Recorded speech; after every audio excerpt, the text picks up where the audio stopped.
Raimundo Carreiro, você conhece José Castelo? Gosto demais dele, um amigo da maior lealdade, Gente um amigo boa, sincero, sim, homem inteligente. do maior caráter, sem dúvida nenhuma, uma grande figura humana. A edição de cultura do jornal Valor Econômico dessa sexta-feira, chamado o Eu I, vem com uma matéria especial dele, de José Castelo, chamado, vamos colocar aqui novamente, sabe que eu trabalho com economia também, então isso aqui está melhor dos mundos, né? Um jornal de economia e com essa parte aqui de literatura. É o melhor do mundo, tem razão. Então, a literatura no século XXI. Autores abdicam do desejo de retratar o real e reafirmam a força da invenção. Por José Castelo. Vou só ler um trecho aqui e perguntar ao nosso caríssimo professor Marcelo Pelizoli e ao escritor, né? Para não me chamar de professor agora. Não pode chamar de professor. Aqui você é escritor. Tudo bem. Ao escritor Raimundo Carreiro. Nos anos 1990, a ficção brasileira se intoxicou de fatos. Competindo com a televisão, o cinema e a internet, ela se deixou pautar pela agenda do jornalismo. Com isso, passou a competir com a brutalidade do real. Para muitos escritores, mais que um espelho, a literatura devia ser uma janela de vidro, através da qual a realidade se fixava. Em contraste, a grande novidade trazida pela literatura brasileira do século XXI é reafirmar a força da invenção. Com o novo século, muitos autores abdicaram do desejo secreto de se tornarem fotógrafos, roteiristas, documentaristas e voltaram a ser o que devem ser, escritores. Isso é verdade, mas com certeza Castelo, que é um escritor brilhante, não só na crítica, mas também na ficção, ele deve levar em consideração a história, os períodos históricos aos quais estamos submetidos. O mundo é assim. Então, durante os anos 70 e 80, nós estamos subjugados a uma ditadura. Não é? A ditadura, como, aliás, que aconteceu com a América Latina inteira. É um programa norte-americano de ditaduras, todo mundo sabe disso. Então, o que aconteceu? Os escritores... Ditadura cubana. Também um programa... Soviético de ditadura. Soviético também de ditadura. O polo União Soviética e Estados Unidos, a Guerra Fria criou esse sistema que nós terminamos pagando por tudo isso. Então, veja bem, então, nesse sentido, os escritores se sentiram no dever, na obrigação de se vincular às questões sociais e políticas. E por isso, Renato, foram naturalmente levados ao documentário, foram levados à vida à vida política, por exemplo. O nosso grande momento, sem dúvida nenhuma, é Quarupi, de Antônio Calado. Não tem dúvida nenhuma disso. Mas será que a gente não demorou muito, né, nisso aí? Quer dizer, você desde 85, você já tinha aí... Antes mesmo disso, você já tinha muita liberdade de escrita. A gente não demorou muito e acabou sem produzir tantos romances assim de realmente criação. Depois ele escreve aqui 3 lançamentos recentes: Leite Derramado, Chico Buarque, O Filho da Mãe, de Bernardo Carvalho, e A Cidade Ilhada, de Milton Ratum, lançados pela Companhia das Letras, reafirmam essa tendência para a autonomia e a liberdade interior, que afinal define a literatura. Mais na frente ele fala do momento anterior.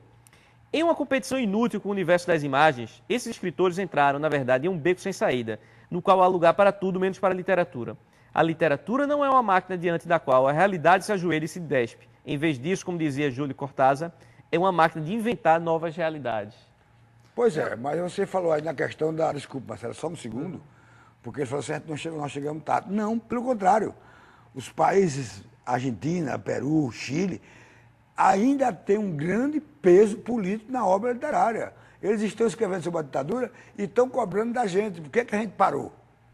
Enquanto os argentinos estão publicando, enquanto os chilenos, sobretudo, estão publicando, os uruguaios estão tratando ainda da questão do passado, que não se resolveu do ponto de vista psicológico. Então, de forma que não é justo dizer que nós só agora chegamos. Nós chegamos bem, muito bem. Quem não chegou foi a literatura do continente. Nós chegamos na frente.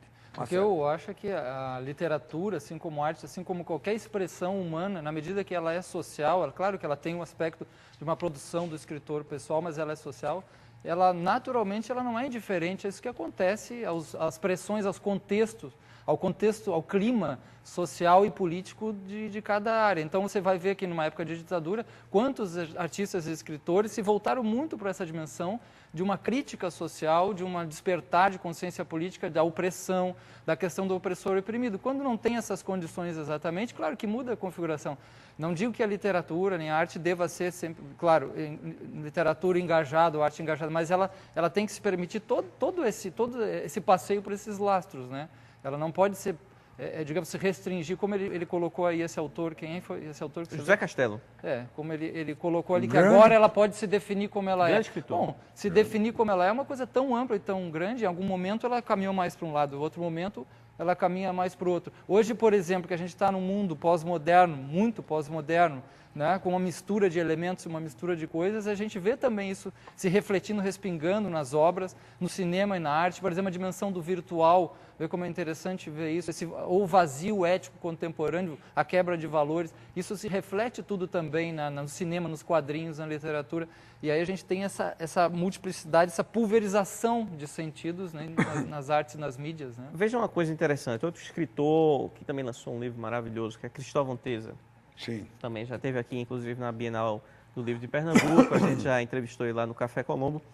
O artigo começa assim: autor do mais celebrado romance brasileiro do ano passado, O Filho Eterno, saiu pela Record, o escritor Cristóvão Teza entrega uma senha para os que desejarem, um pouco precocemente, interpretar a ficção brasileira da primeira década do século XXI.